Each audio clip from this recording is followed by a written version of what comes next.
back to Women Making Moves, where we celebrate the moves that women are making. My name is Amy Pons, founder of Unlock the Magic, Coaching, Healing, and Magic School.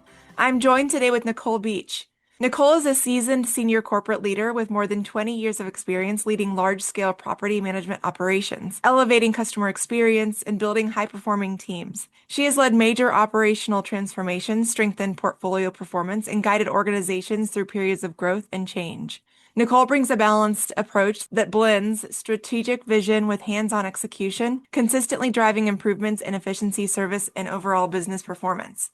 After experiencing a company wind down and closure, Nicole decided to bet on herself and channel her operator's mindset into entrepreneurship. She founded Loop Strand, a Black woman-owned permanent jewelry brand in the Chicago area that specializes in elevated on-site pop-up experiences, offering custom welded bracelets, anklets, and necklaces that become meaningful keepsakes. Today, she blends her corporate expertise in systems and service with her creative side, building a business centered around connection, celebration, and effortless luxury for every guest who sits in her chair. Nicole, welcome. Hello, thanks for having me.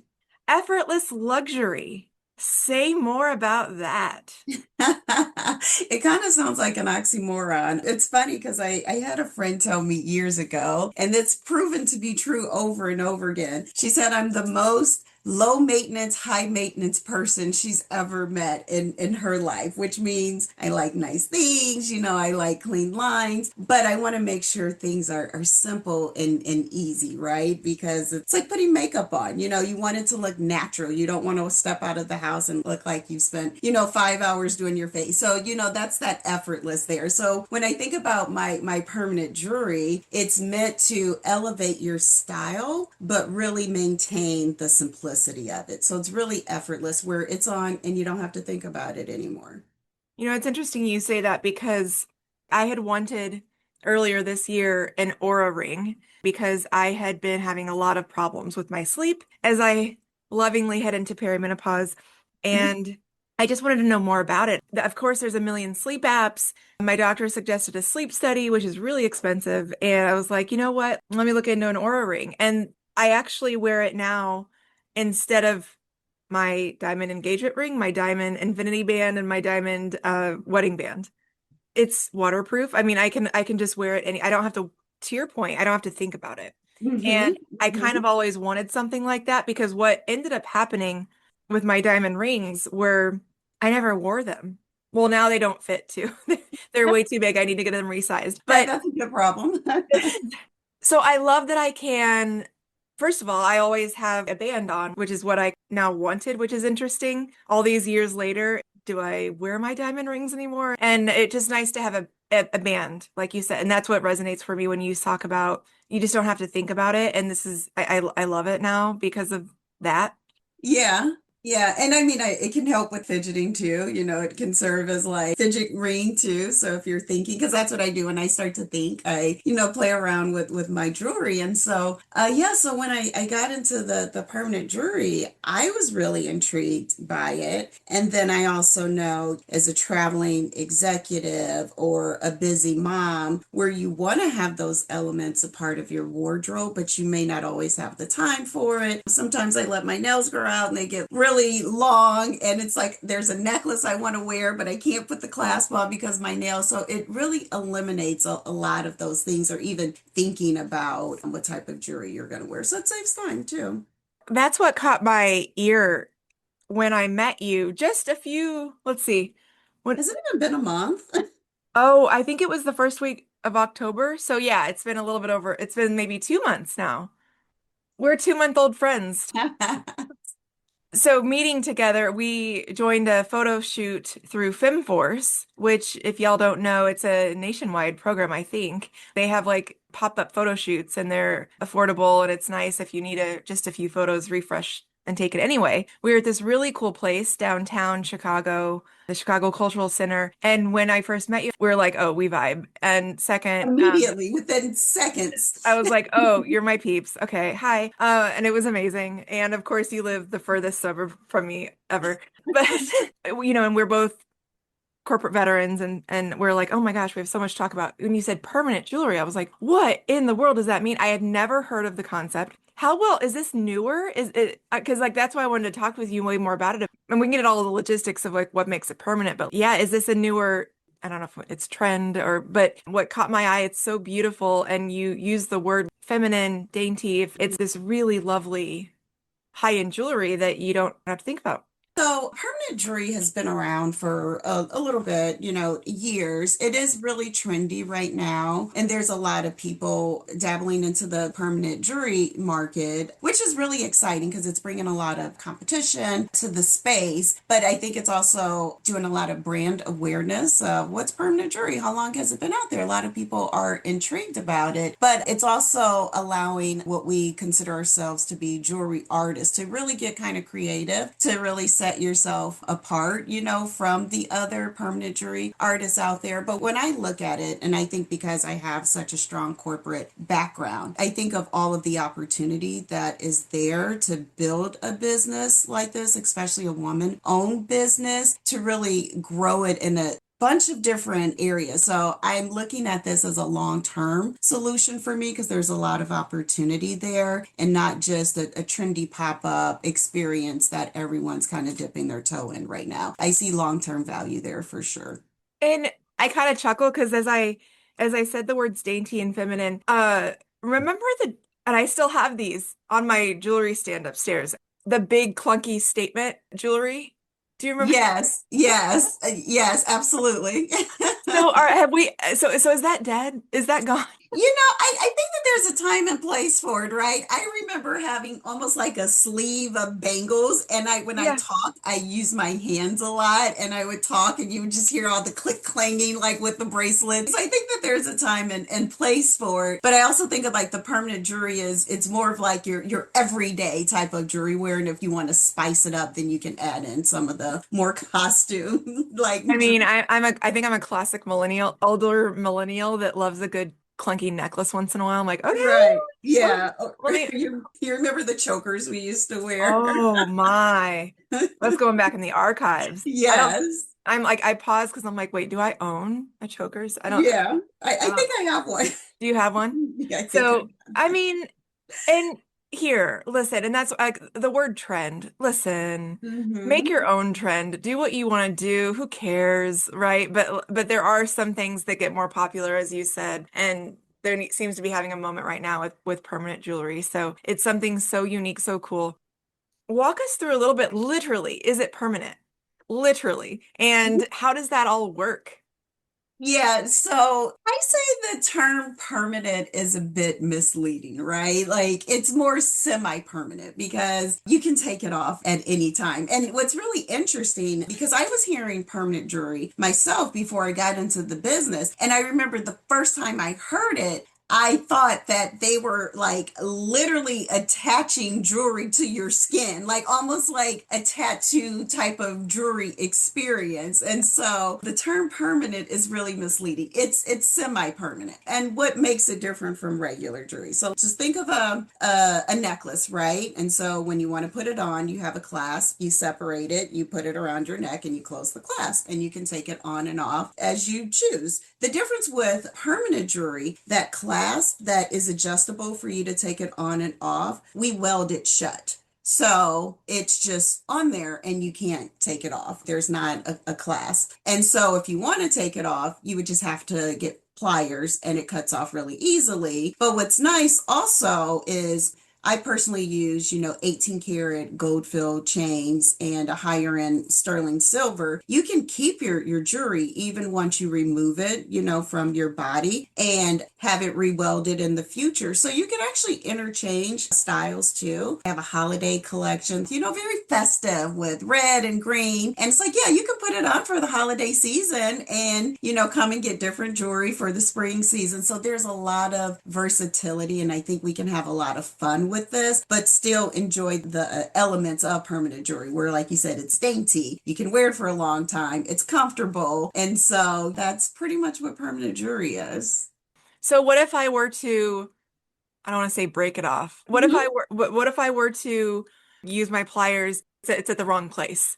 Yeah, I mean, there's some flexibility there. We can either put it back together depending on what type of chain it is. It's rare, but sometimes they do break off. and you can just get it re-weld if you're hard on it or you get caught on something. But we really try to install them where there's not a lot of give, where you can get, stuck on a doorknob or anything like that. So it's rare, but if it does happen, we can rebuild it, or you can just invest in a new And a jewelry new piece. one. Yeah. Yeah. I was thinking like I would be the one to take it off and I would undo it at a really Yeah. at a place where you'd see it or something. Yeah, yeah.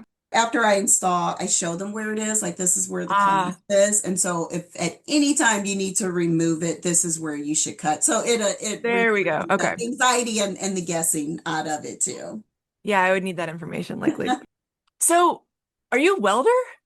Yes, it's funny because people who know me very well, they're like, wait, you're actually welding the jewelry on people? I am, and I absolutely love it. I love it for a bunch of different reasons. It's a micro welder. I mean, it takes seconds. It's not like, I mean, you do need protective eyewear, but it's not like, the full face mask where you're pulling it down and welding. It's not an experience like that. But I really like it for a lot of reasons. One, it's something I never considered myself doing ever. So it was really nice to step outside the box and, and challenge myself to do something. And then I'm just a naturally inquisitive person, right? So once I have a question, I tend to go down a rabbit hole. And so as I'm looking into this, I'm like, oh, what's a welder? How do you do this? And so I absolutely fell in love with it. And I think you talked a little bit about my corporate background, and sometimes when you're in a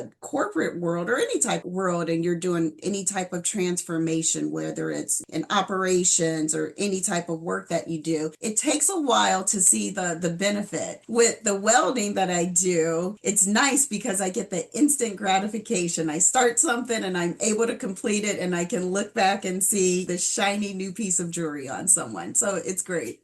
I mean, that's amazing. And more, I feel like in this interesting time and place, as women are voluntarily or involuntarily ousted from the workplace this year, reaching almost 1 million by the end of the year, I feel like we're going to be introducing a lot more of trade work into the world. And I love that this is like an interesting way to learn about that and to kind of get back into that. I was kind of joking the other day. I was like, maybe I'll become a plumber. And I'm like, maybe I will. I mean, I don't know. Who knows? Why not? Like, And literally, why not? why not? And why Hmm. was it plumber and not any other like Hmm. that came in? Like, I don't know. Clearly I want to work Hmm. on toilets for some reason. Yeah. So it's kind of cool because it takes, to your point, and we talked a lot about this as we have spent time together recently. It's like we can literally do anything. And it's so different from what we both knew not that long ago, which was you climb the ladder, you do all these things, and the world opens up so much when it's like, whoa, what would Yeah. you have said to yourself 10 years ago? You're going to learn how to weld.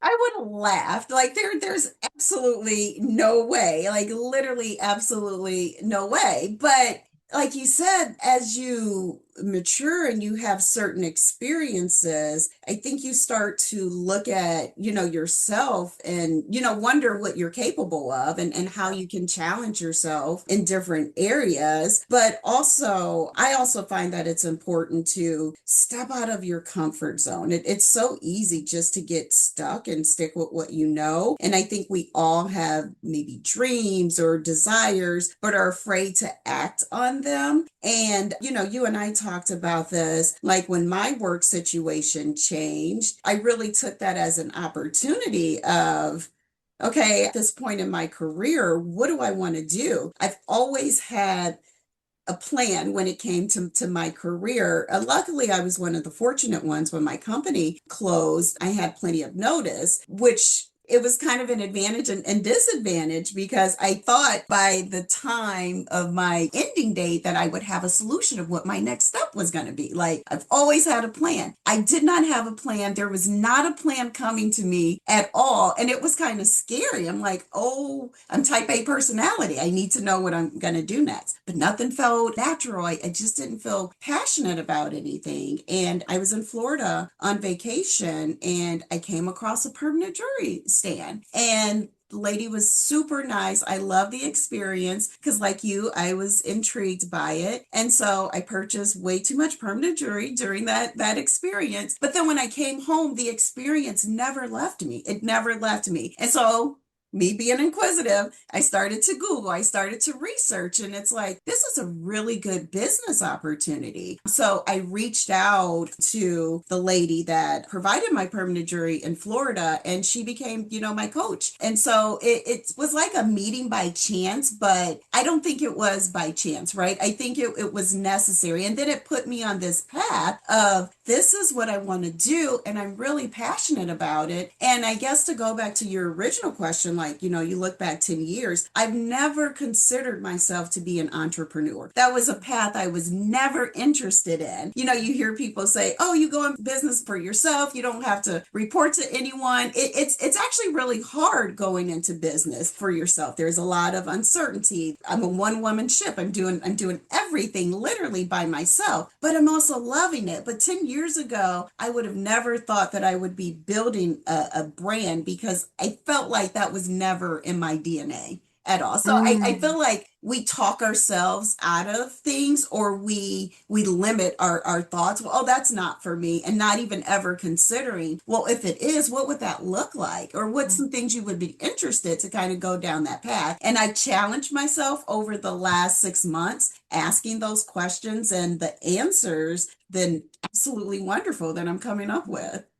The world never fostered, or I'll speak for myself, the world I grew up in, entrepreneurship, it just genuinely wasn't even an option. Or to, when you're a little kid, sometimes people are like, follow your dreams, you can do anything, you can be anything. And somewhere along the way, that gets completely squashed by, I don't know, peers, adults, Mm-hmm. parents, Mm-hmm. teachers, Mm-hmm.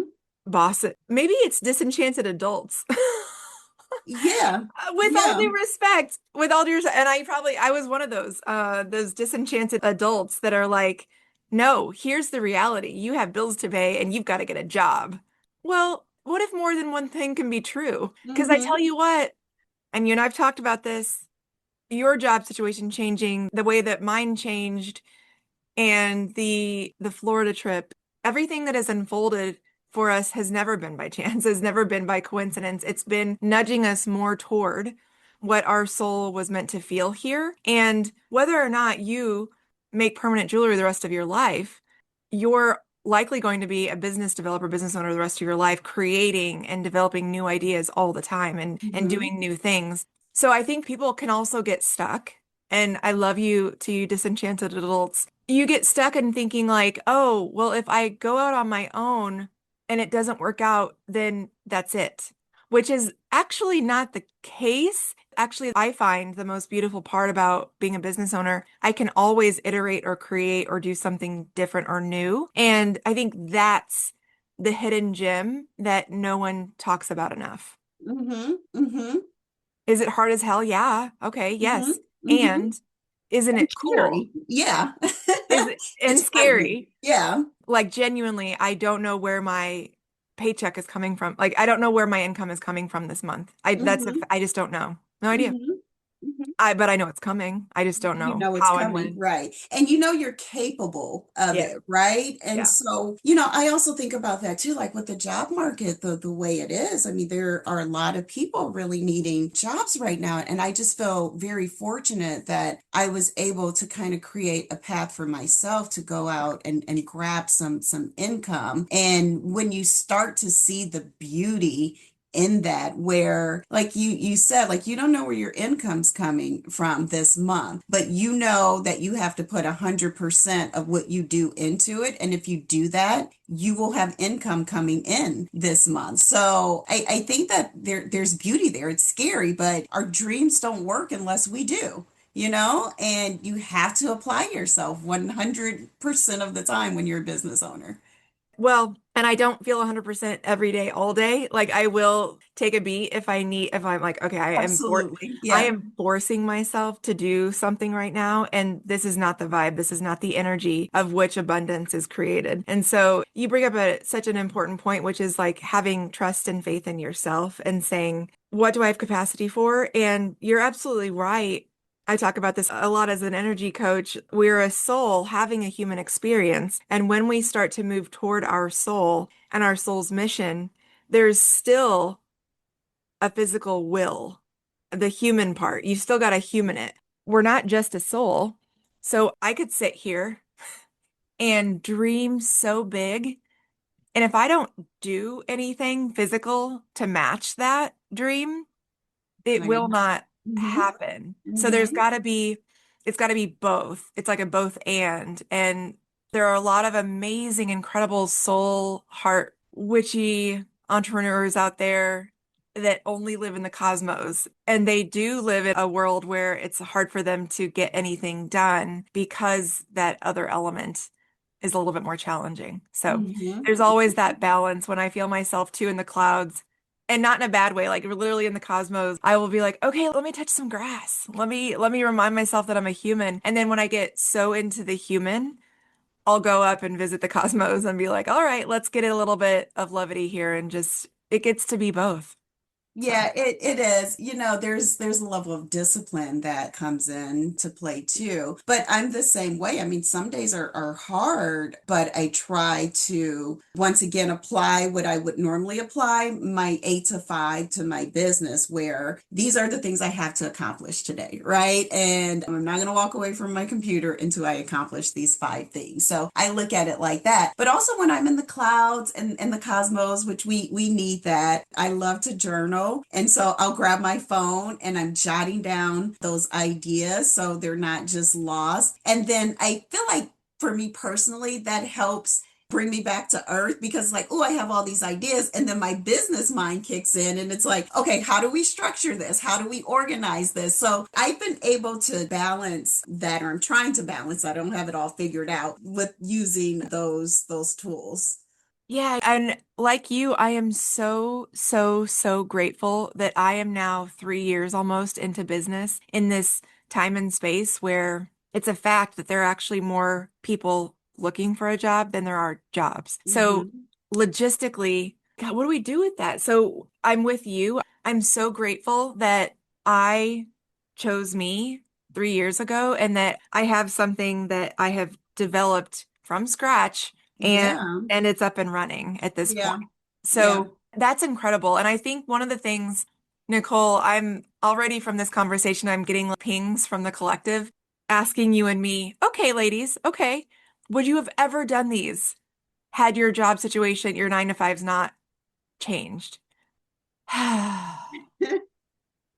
To be completely honest, me personally, no, no, I wouldn't have. I think I would have always had the idea there. A part of my challenge is I'm an overachiever at heart, right? And so when I'm in a traditional work environment, I give 120%. And so I didn't have much left over for myself. So I don't think I would have ever tried this if my work situation didn't change. However, on the flip side of that, which is actually really interesting, eventually I may step into another role. I think I'll always have this on the side now, which is like you said, like once you become this business owner, it never leaves you. But I wouldn't have started it if I was still working my traditional 9 to 5. For me, I kept getting shown workplace abuse until I got the memo to go out and create my own things. And I had reached an age, maturity, whatever you want to call it. I had reached a point in my life where I could have kept going and I was dying and I knew that. Mm-hmm. And so I think I would have because I was in so much physical, mental, emotional pain. Mm-hmm. And I wanted life to be better. I wanted to feel better. I wanted to live. So I think I absolutely would have.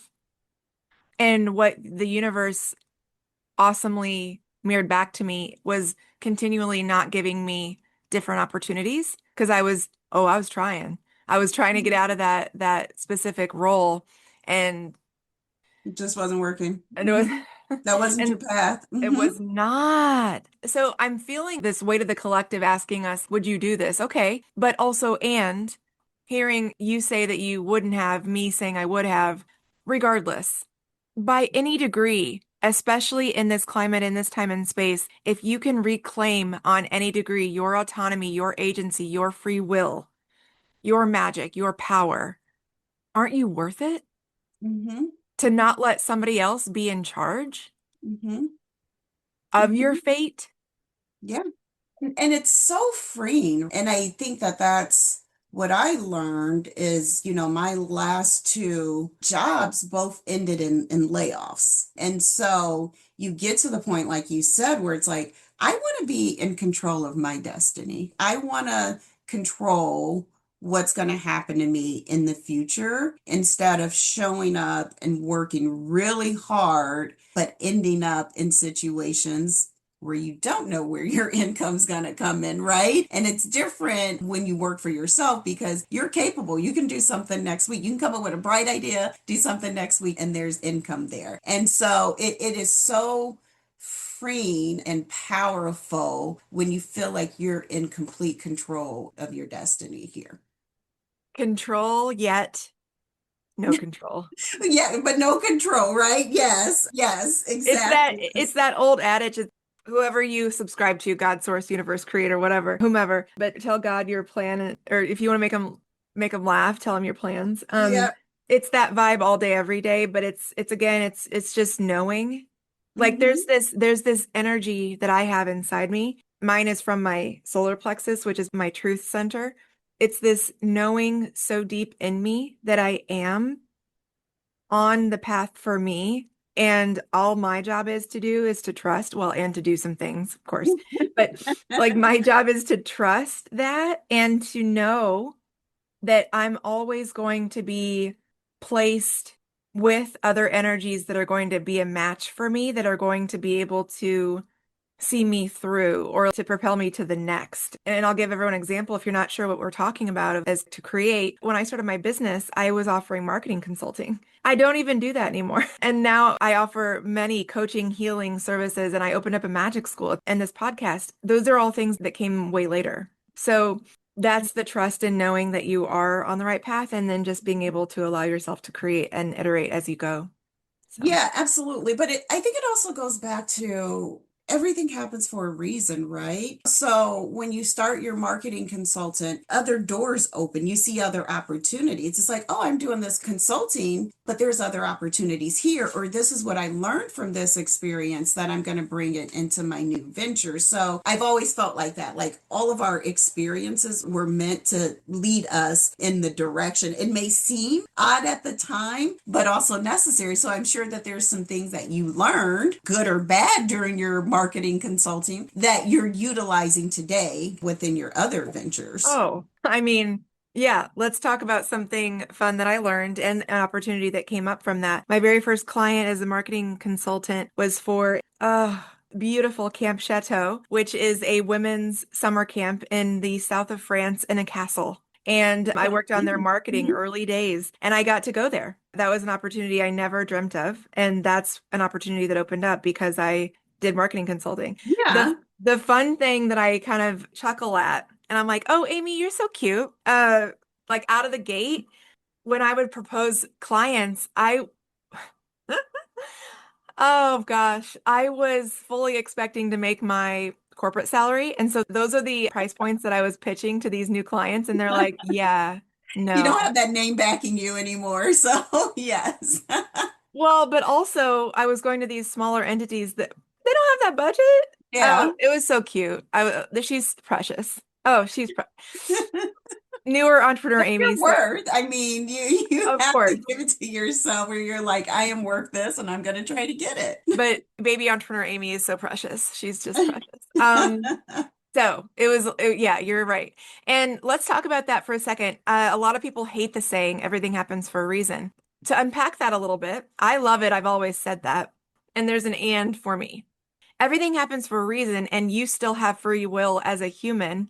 Mm-hmm.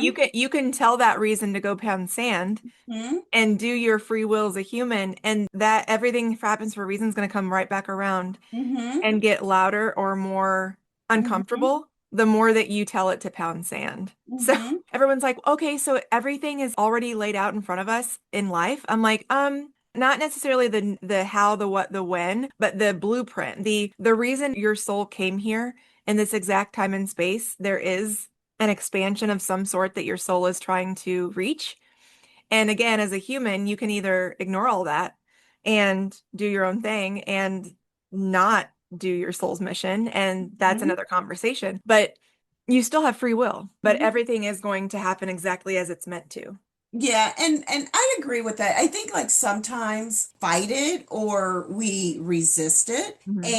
And like you said, then it just comes and it's knocking you harder and harder and harder. And I try to reflect, especially in my former work environments, I would reflect at the end of the day, how was my day? What can I do differently? And I really try. It's hard at times, like when things happen, whether good or bad, it's, well, what's the lesson here? What's the learning here? Yeah. Or what am I missing? Like am I forcing something that is just no longer meant for me? So I agree, you have free will, but I think if you pay attention and you try to listen to those little cues, that the intuition, that is really kind of guiding you, on your path. Like when something feels right, you're excited, like that this is great, this feels really right for me. Typically is. And on the flip side, when something feels wrong, or if you have a bad feeling about something, you're typically right. So it's like really allowing that to really guide you, I think is really helpful.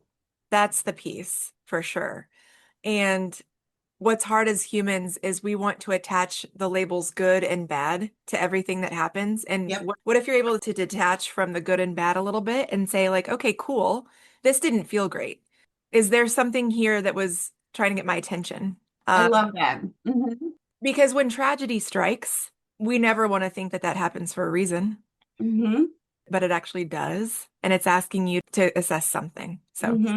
Hmm. I love that. I love the reframing of that because I tend to want to label everything. It's either this or that. And yeah, what happens if you stop trying to bucket everything and just feel what you feel and ask those questions? I absolutely love that. so Nicole, what moves are you excited to be making right now, whether it be in your business or otherwise? Yeah, I'm excited to build. Like I said, Mm. there's a lot of opportunity and I'm dreaming really, really big. I'm really excited to see the progression month over month, right? Where each month continues to get better and it's continuing to reaffirm that I'm on the right path, right? I know it's not always going to be like that. There's going to be some times where it's not going to be very easy. And so that's what I'm really excited about is the momentum that I'm building right now is what I need personally to kind of keep me pushing on this journey. I've been very fortunate. I came out of the gate and kind of really hit the ground running, which was good because I didn't have time to second guess myself because I am a second guesser. I will second guess myself. So that is working in my favor. So I'm really excited about the momentum and the trajectory of my business right now. That's where I'm making the moves. Mm. And as we start to wind down, what would you actually share, especially based on what you said and trusting your intuition and allowing for your intuition? What would you share with the people out there that already know that they are not meant to be in whatever they're in right now? And whether it be circumstance or, all of us have something to be responsible for. But even though their entire intuition knows 10 toes down, they're not meant to be where they're at. Mm-hmm. And every single physical lived experience around them is saying you can't possibly do that. What would Mm-hmm. you say?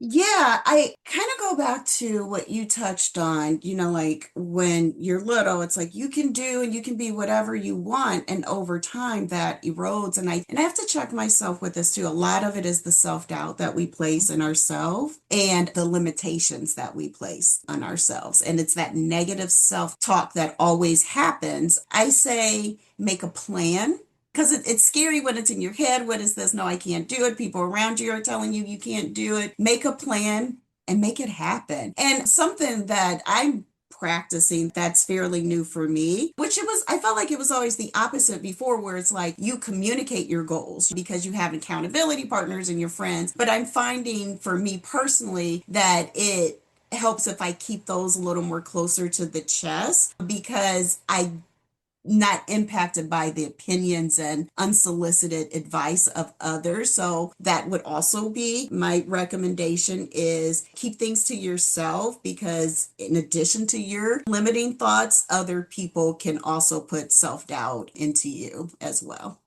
Yep. So please, Nicole, you know you can always tell me those. I'll hype you. But yeah, you're absolutely right. When other people couldn't possibly fathom that for themselves, they're going to share that. And I actually posted about this recently on LinkedIn. Try not to be the person in someone's life that poo-poos something. Yeah, Are they yeah. genuinely asking for your input, or are they excited about something, sharing it with you, and you're like, oh, why would you do that? Oh gosh, don't Hmm. try not to be that person. Yeah, Be and like, I've been that person, oh, and because I'm like I said, type A. okay. I'm gonna ask questions, and it is checking yourself too, making sure you're encouraging for everyone around you. Because if someone's telling you something they're excited for, they're probably unsure about it as well. And it's not up to us to confirm that this may or may not work for them. It's not ours. It's not Mhm. ours. So, No. Nicole, where can we find you and support your work? Yeah, absolutely. So you can find me at loopstrand.com. That's my website. And then on Instagram, it is Loop Strand Jewelry. And of course, I am on LinkedIn as well, Loop Strand on LinkedIn. Amazing. Closing remarks as we wrap up.